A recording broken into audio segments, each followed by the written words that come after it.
Hi everyone, it's David Hatch here. I'm a business and leadership consultant from the UK. This video is the third and final one in a series I've been doing on recent trends and future changes in the sphere of leadership and management. So far, we've looked at new theories and also at technology changes and developments that may change the way leaders or managers do their jobs. Today, we'll be rounding that off by looking at trends in people management or organisations that are also going to have an effect in the future.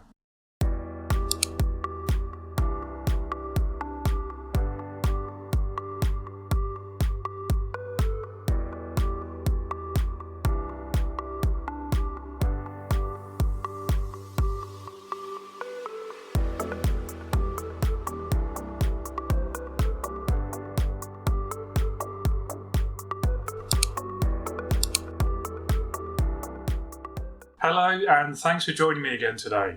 In this video we're going to be looking at the third kind of trends that I spoke about a few weeks ago. These are the ones to do with how we engage with our work or employer, the basic nature of management of businesses, people and organisational, structural or socio-economic changes that have an impact on those people. Last week we looked at how new or emerging technologies may affect leadership and work. And the week before that, I spoke about the more theoretical trends. So this final video is more focused on the practical, social changes. And there's some big ones to cover here, and I won't be able to get to all of them. So I've chosen three, again, that I see as either the most important or the most imminent in terms of action being required by leaders, managers, and businesses. So those three are equality and diversity, leadership teams, and remote working. And I'll leave remote working till last because I have spoken about it already in a different context last week. So this week there are a couple of common threads running through what I'm going to be talking about. As always, leadership is certainly in there, but there's also a theme of biases. In each case, as I'll talk about shortly, these trends represent identifying or acknowledging or even changing your biases and their effects on the people aspects of our businesses. So for the first trend, when I say equality and diversity, I'm thinking about this in the respect of seniority, management and leadership. There are people who argue against equality itself and that a more fair system is one that accurately reflects the population that created it. But here's some statistics from recent studies that show we actually have neither anyway. So in other words, it's a pointless argument. Only 6% of the FTSE 100 CEOs are women. Only 11% of board directors in these companies are from an ethnic minority background.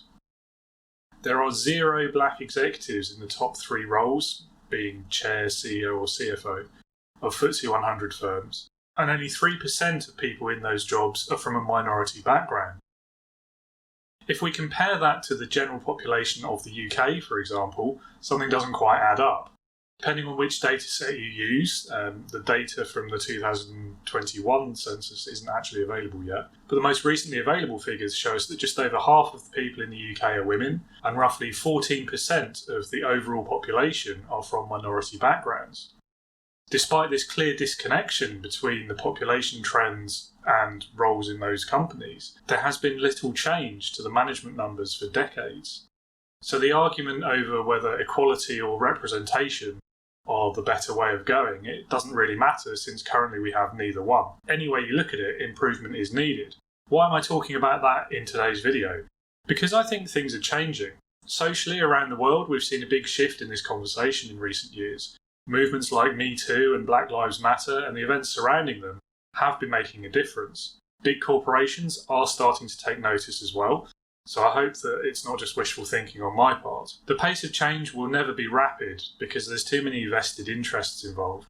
But I do think we're going to see some progress in coming years. And that can only be a good thing.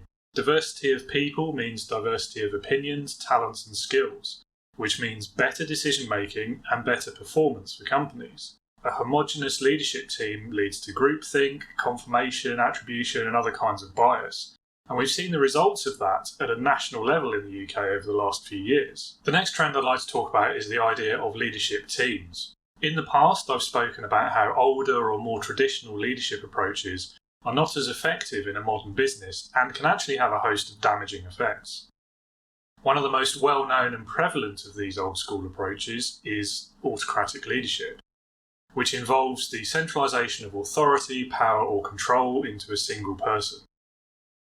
Leadership teams are almost the opposite of this. And whilst they're not necessarily dependent on any particular leadership method or approach, the simple fact of distributing leadership and top-level decision-making amongst multiple individuals is, in my view, a step forward. The practice of having multiple CEOs or a group of leaders acting together is a good way to reduce several potential biases.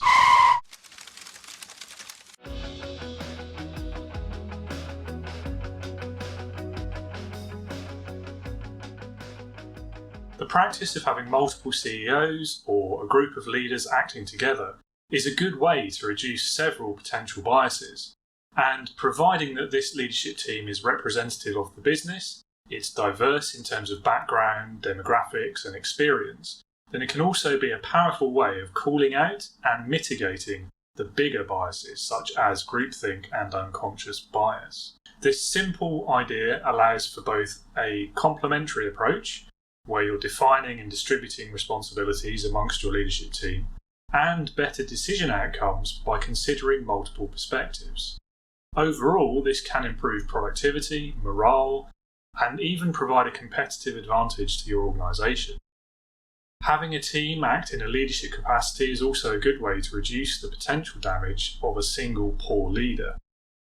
So for all of these reasons, it's worth considering, and the benefits can be multiplied when each member of that leadership team adopts a modern approach to leadership as well. And finally, that brings us to remote working.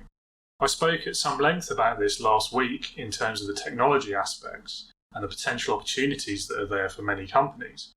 But today I'd like to come at it from a different direction and consider the people and management aspects. Having the technology and the tools to enable remote working is one thing, but being able to effectively lead and manage those teams in this situation is quite another. We're now many moons into a pandemic that has forced many of us into a remote working situation. So the chances are that by now you're already pretty good at managing remote workers because you've had to be. But if remote working is here to stay, what does that mean for remote management? Implementing it out of necessity means that many managers will likely have viewed it as a crisis response activity and not really thought about it in terms of long-term reality. So there is definitely a mindset change involved. There's also some subtleties to consider with hybrid office or home working. From a people management perspective, I think there's a few things to focus on. Firstly, and most importantly, as always, is to make sure your organisation is effectively communicating with the team about this. Open the dialogue early and find out how they would prefer to work going forward. Then, as a team, consider the implications of that for the business. What are the operational, customer and cost impacts or gains likely to be, for example? Quantify that as much as you can, and then continue the discussion between leadership and the team, with the aim of reaching a decision together.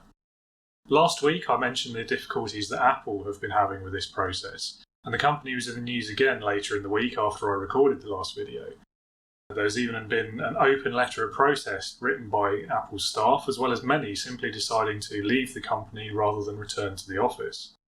And this shows the changing relationship people have with the workplace, and the importance of involving them in the discussion about how things are going to work from now on. The challenge being faced very publicly by Apple's CEO provides a good lesson for other company leaders or managers as returning to the office starts to become more possible. Throughout the process, remember three things. One, whatever else has happened in the last few years, the pandemic has proven that in office-based roles at least, people can work from home without any loss of productivity. Two, more than that, the potential difference this makes to people's lives should not be underestimated. And thirdly, once it is possible to return to the office, this will become a question of trust. You should avoid insisting on it or imposing a policy absent consultation, because that will send a very clear message that you don't trust your people. Once you have settled on a remote working policy and you have your people on board with it, there's then the question of how best to manage them. You've probably had some practice already, and in many respects, nothing has changed except for the mode of communication. But here's a few things to keep in mind and learn to recognise in your own behaviour. And it's really to do again with understanding biases and then stopping them from colouring your perceptions or your decisions. A drawback of remote work is that it can be much easier to withdraw and to just focus on your own work, on your own opinions. As a manager or leader, this can be risky because you may then lack that critical input from colleagues, and your decisions can become biased because you haven't taken into account the alternative points of view or the other options or things that you might naturally do when you're in the office. This is known as confirmation bias, so you need to be able to recognise it and then take steps to deliberately seek other opinions, even different opinions or dissenting opinions in your daily work or your leadership decisions. Another challenge of being physically removed from colleagues is that you have less awareness of the situation or the context that other people might be working within. There will naturally be less of that informal communication, and it's easier to make assumptions or attribute incorrect motivations to behaviour or actions of others. Email is a major culprit for this because the written language, particularly in email language, can be so easily misinterpreted. This is called attribution bias, and the simplest way to avoid it is actually the same way as you would if you were in the office. Have a conversation and exchange views. There are others, and I've already mentioned a couple like groupthink earlier on, but unfortunately we don't have time in this video to cover all of them. So these two, confirmation and attribution, are probably the most important biases that you need to be able to recognise when you're leading a team remotely. The key point here is to make sure you're speaking to people and asking questions just as much, if not more than you would if you were face to face. So a final thought to sum up. There's a clear connection between these trends today. Effective and flexible remote working policies will support better diversity, inclusion and equality because they inherently recognise the differences between people and their preferred ways of working. Great leadership teams are built around multiple, diverse people and personalities. They reduce bias in decision making and they support better outcomes, such as adopting flexible or remote working policies in discussion with employees. All of these trends or topics also have the shared benefit of reducing biases in our workplaces and companies. So I hope that's been helpful and that this series of 3 videos has given you some useful insights to take back to your day job. The world is likely to remain a very uncertain place for the foreseeable future. So as you lead your team or business, do try to be aware of that and how it might be affecting your people. Be flexible and be prepared to change direction based on changing circumstances. And that's it for today. Please feel free to leave a comment with your own thoughts, and if you've enjoyed this video then do hit the like button as well. Next week I'll be talking about company culture, and you can subscribe to the channel to be notified when I post the next video. And lastly, if you're a new manager interested in learning more about leadership or developing your skills, then I've also put a few links in the description below where you can learn more about my coaching, mentoring and training programs. Thanks for watching. I hope to see you again next time. Take care and be a leader, not a boss.